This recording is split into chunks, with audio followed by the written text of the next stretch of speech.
Bourbon Street was lively Monday after a wave of violence hit the street. Last weekend was kind of a mess in the corner with, different things happening that shouldn't be happening. It started around 2:15 Saturday morning when 5 people were shot. Police say 2 men got into an argument on the 300 block of Bourbon and someone opened fire. Later that night, around 9, a person was taken to a hospital after being stabbed by a street performer dressed as Chewbacca. A few hours later, a woman was shot in the leg near Bourbon and Canal. The crime-filled weekend came as people in the French Quarter voted to approve a sales tax they believe will help make the area safer. In December, crime was almost non-existent in the quarter.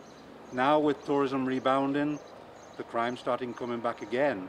And I think the residents recognize that we need to help NOPD. The sales tax measure was voted down in the winter. Bob Sims, who co-founded the French Quarter Task Force, feels the recent spike in crime has heightened people's awareness. More protection is needed. Our current projections are it will triple the size of the French Quarter Task Force, 3 times more officers than you see today. So there'll be blue lights everywhere, which is a good thing, because that's a crime deterrent. There is some worry since details still need to be ironed out, like who exactly will be in charge of the projected $2 million in funds it's expected to raise. Still, 72% of voters favor the tax. Because those little cars running around, at least they're a presence, because you don't see police walking the beat anymore. And you don't see many, if any, bicycle police. The little cars are our best option. And with life returning to the quarter, it's a small price residents are willing to pay to make sure it's not just a fun place to be, but a safe one as well. Jay Cunningham, Eyewitness News.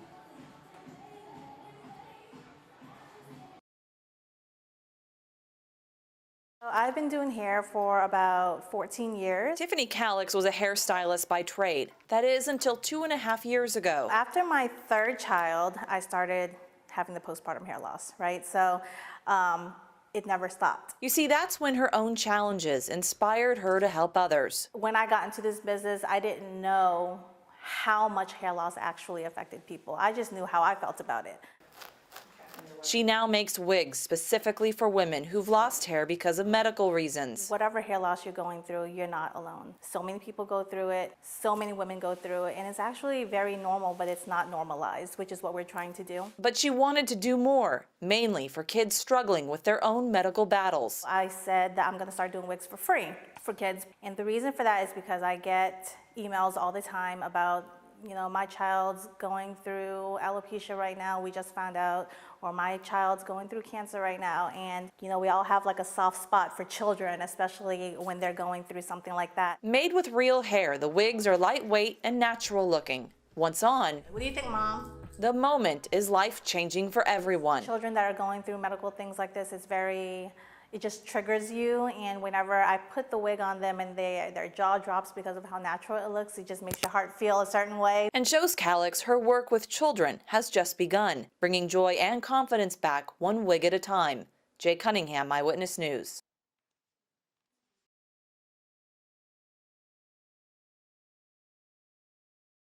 That just doesn't sound like a thing that's real. Marcus Gandy fostered Apollo. Around Mardi Gras, he introduced the pup to longtime friends Julie and Derek Brown, who immediately made the dog part of their family. It was really heartwarming to see a family care about a dog so much. Saturday's tragic events, though, have left him asking questions. What has to happen to where police officers have the training, they have the experience and the comfort level to go onto sites like this and respond to simple noise complaints and not kill puppies or people? New Orleans police say around 9:30 p.m., 2 officers went to the 1400 block of Felicity for a disturbance. They add when they opened the gate, a dog charged and 1 officer fired his gun. The dog's owner says she heard 3 shots and saw the puppy had been hit and killed. I spoke with Apollo's owner, who did not want to go on camera, but she tells me she is extremely upset and devastated over the shooting of her puppy, and she wants to know how something like this could have happened. First thing first, we got to find out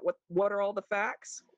Be accountable about that. Susan Hudson, the city's independent police monitor, keeps an eye on NOPD investigations and is specifically following this case. So we are notified within 1 hour of the event occurring. Anytime an officer fires their weapon, whether they hit someone or not, whether it's at a human or at an animal, and whether it's on purpose or accidental. She says no matter the victim, they look and study everything to make sure rules and policies were properly followed. And if not, they'll alert NOPD leaders. We want to know, how was the officer trained in these particular circumstances, right?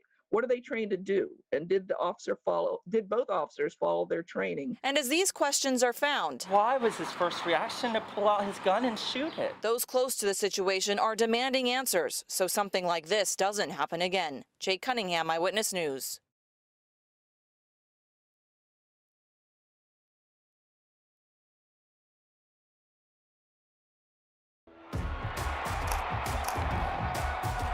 After last week's 21-9 win against the Bears, excitement has grown among Who Dat fans. You come over here as a Chicago's Bear fan, expect to win in the Superdome. Who Dat? From the New Orleans Police Department to superfans and superfans in training, Who Dat Nation just can't wait to see their team hit the field. Our own morning crew is also having some fun, making a friendly wager with our sister station in Tampa Bay. We need to make a little bet here to make this fun. Saints win, we send them a true New Orleans king cake. They win, and well, it's not very appealing. We'll send you a nice basket of some fresh, real Florida oranges. No, you're lying. With hype growing, venues across town are creating socially distant viewing parties, like at the Broadside Theater, where the game will be projected on a 24-foot screen. Interview wouldn't be an interview without a Who Dat, right? Baker's Dozen owner Brandy Miller also offering her own sweet deal, offering treats fans of the black and gold are sure to love. Okay, so we have Saints Twist, we have Fleur de Lis King Cakes, which is big, and we have regular Saints Donuts and Saints King Cakes. With the countdown on for Sunday's kickoff, Who Dat Nation is hoping their team will come out on top. Who Dat saying they gonna beat them Saints? A victory that would take them one step closer to the Super Bowl, which coincidentally will be played on the Bucs' home turf. Jake Cunningham, Eyewitness News.